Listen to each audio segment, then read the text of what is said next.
Assalamualaikum warahmatullahi wabarakatuh. Jumpa lagi bersama saya Bima Agus Ramadan dari channel BGR.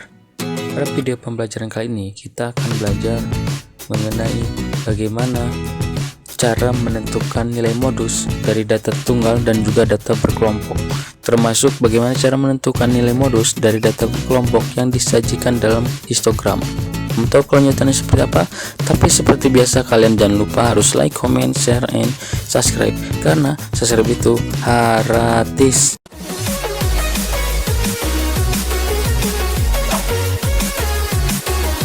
Oke, pada video ini kita akan belajar bagaimana cara mencari nilai modus dari data tunggal dan juga data berkelompok.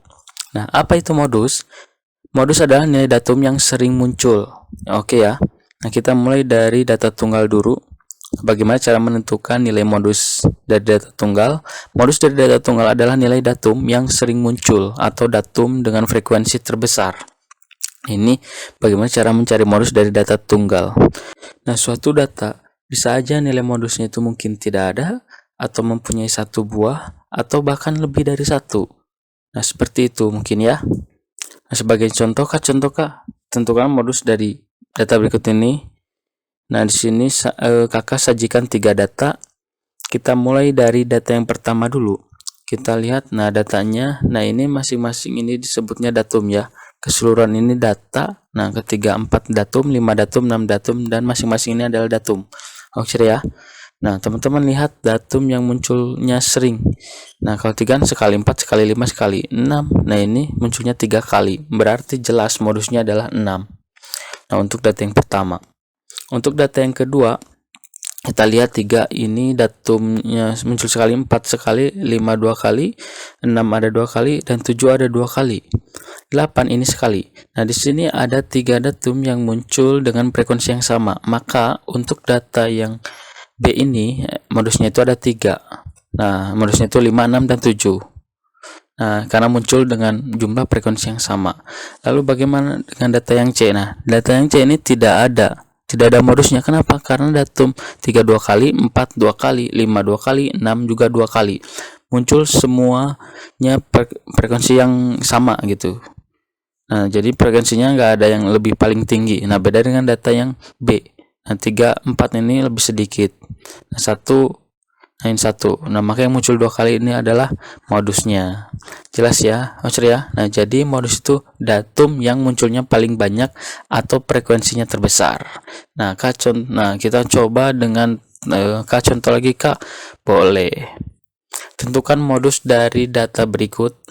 Nah, di sini ada yang namanya data berat badan siswa yang beratnya 40 kg, frekuensinya ada 6, 43, 8, 46, 17, 49, 8, 52 ada 6, 55 ada 3. Nah, maka modusnya teman-teman lihat frekuensi terbesar. Nah, ini banyak siswa itu di sini frekuensi. Nah, ini adalah frekuensi. Ya. Nah, ini frekuensi terbesar mana? Nah, ya 17. Nah, jadi modusnya mana? Ya, jadi nilai modusnya adalah yang 46 kg. Nah, jadi jawabannya modusnya adalah 46 kg. Oke, nah sekarang di sini kita akan belajar bagaimana cara mencari nilai modus dari data berkelompok. Nah, di sini ada formula atau rumusnya. Nah, ini adalah formula yang akan kita gunakan atau persamaan. Nah, mungkin kalau teman-teman lihat di buku paket teman-teman ada yang rumusnya beda, itu sebetulnya maksudnya sama. Nah, cuma penyimbolannya aja yang beda, tapi maksudnya sama. Nah, TBMO ini adalah tepi bawah kelas modus. Kemudian D1 ini selisih frekuensi kelas modus dengan kelas sebelumnya. Kemudian D2 ini selisih frekuensi kelas modus dengan kelas sesudahnya. Dan P adalah panjang kelas. Nah, untuk lebih jelas cara penggunaannya nanti kita akan bahas kak. Contoh kak? Boleh. Nah, sekarang kita coba kerjakan soal berikut ini. Tentukan modus dari data berikut. Nah, ini adalah data berkelompok. Datanya sudah disajikan dalam tabel distribusi frekuensi. Nah, langkah pertama untuk mencari modus, teman-teman tentukan dulu Nah, kelas interval yang frekuensinya terbesar yaitu adalah kelas modus. Nah, di sini mana yang frekuensinya paling terbesar? Ini kan. Nah, ini adalah kelas modus. Oke. Nah, tentukan dulu kelas modusnya. Caranya lihat data interval yang frekuensinya itu terbesar. Nah, ini adalah frekuensinya 14. Ini terbesar, berarti ini adalah kelas interval modusnya. Oke, sekarang kita akan mencari nilai modus dari data ini. Kita tulis ulang persamaannya. Langkah pertama, kita akan mencari tepi bawah kelas modus. Pada video sebelumnya, bagaimana cara mencari tepi bawah kelas. Nah, dicek lagi ya. Nah, sekarang kita sudah dapat kelas modusnya, tinggal kita cari TB atau tepi bawahnya. Seperti itu ya. Nah, berarti ini yang ini batas bawahnya itu 49. Nah, berarti kalau tepi bawahnya berarti 49 dicurangi setengah. Nah, jadi tepi bawah kita peroleh 49 dikurangi 0,5, 48,5. Nah, ini adalah tepi bawah kelas modus. Nah, sekarang kita udah dapat tepi bawah. Apalagi yang kita perlukan? Nah, kita akan mencari D1. D1 itu adalah selisih frekuensi kelas modus dengan kelas sebelumnya. Nah, frekuensi, nah ini kan kelas modus. Nah, frekuensinya kan 14 nih. Kita cari selisihnya dengan kelas sebelumnya. Nah, 9. Nah, ini selisihnya berapa? Berarti 14 dicurangi 9, maka D1-nya kita peroleh 5. Nah, kemudian kita cari D2. D2 itu selisih frekuensi kelas modus dengan kelas sesudahnya. Nah, jadi 14 dicurangi frekuensi sesudahnya. Jadi 14 kurangi 10. Itu adalah D2. Dan D2-nya adalah 4. Nah, terakhir kita akan mencari panjang kelas. Nah, panjang kelas paling gampang itu batas bawah suatu kelas dikurangi batas bawah sebelum kelas. Berarti tinggal 37 kurangi 31. Nah, jadi panjang kelasnya adalah 37 kurangi 31 adalah 6. Atau bisa juga 42 dikurangi 36. Atau 48 dikurangi 42 bisa. Karena panjang kelas ini pasti sama semua. Ya. Nah, kita peroleh panjang kelasnya 6. Nah, yang kita perlukan sudah kita dapatkan. Tepi bawah sudah ada, D1 udah ada, D2 udah ada, panjang kelas juga sudah ada. Tinggal kita substitusi ke persamaannya. Nah, jadi modusnya adalah tepi bawah kelas modus yaitu 48,5. Kemudian ditambah D1, D1-nya di sininya 5, kemudian dibagi D1 tambah D2, D1-nya tetap 5 ditambah D2-nya 4. Kemudian panjang kelasnya itu adalah 6.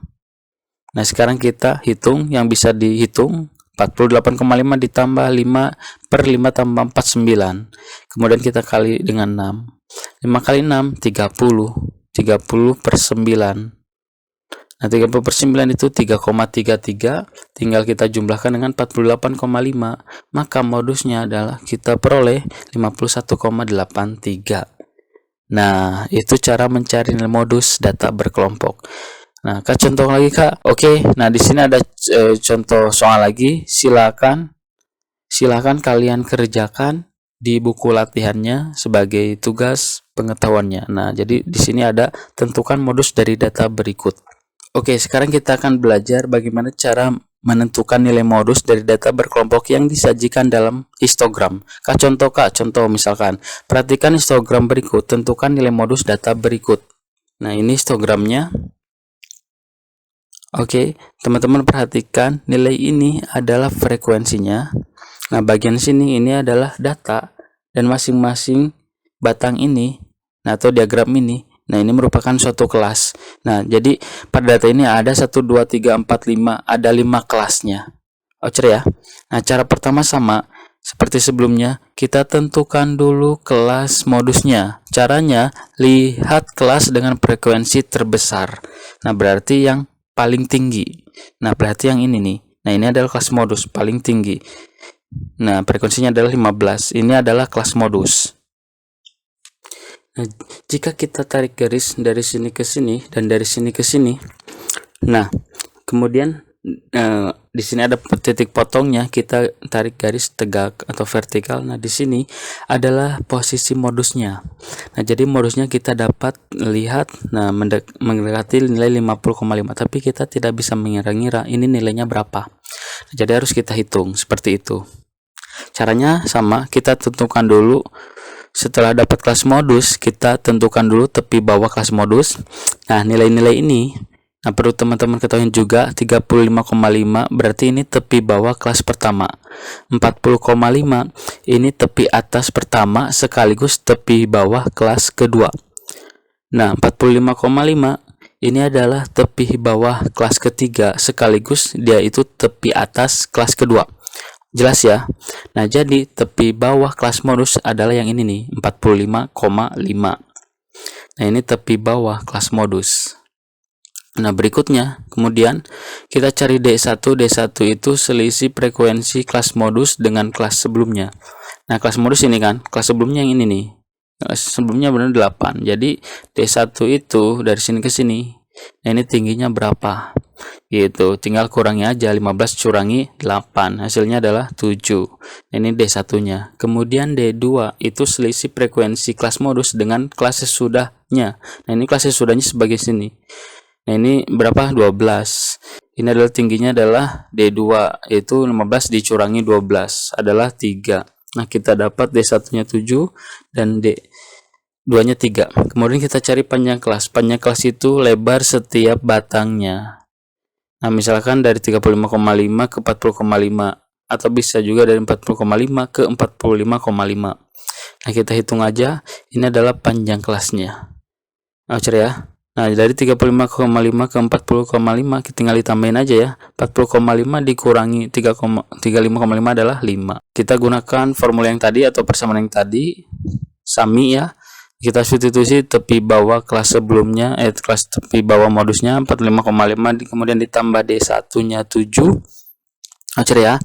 Per D1-nya 7 ditambah D2-nya adalah 3, kemudian kalikan panjang kelasnya adalah 5. Tinggal kita operasikan, bisa dioperasikan 7 per 7 tambah 3, 10. Berarti kita 5 bisa langsung kita sederhanakan. 10 bagi 5, 2. Jadi 45,5 tambah 7 per 2. 7 per 2 itu sama dengan 3,5. Nah, ini kita jumlahkan, maka hasilnya 49. Sesuai dengan apa yang kita prediksi tadi. Nah, tadi itu di sini modusnya itu mendekati 50,5. Dan ternyata modusnya itu adalah 49. Oke ya. Nah, inilah bagaimana cara menentukan nilai modus, data tunggal, dan juga data berkelompok yang disajikan dalam tabel distribusi dan juga histogram seperti itu. Nah, silakan monggo untuk soal latihannya, silakan monggo dikerjakan untuk bagaimana cara mencari nilai modus yang disajikan dalam bentuk histogram. Monggo silakan. Nah, mungkin itu aja yang dapat kakak sampaikan, kurang lebihnya mohon maaf. Kalian tetap semangat. Kakak pamit mengundurkan diri. Wassalamualaikum warahmatullahi wabarakatuh. Ya, see you, bye bye.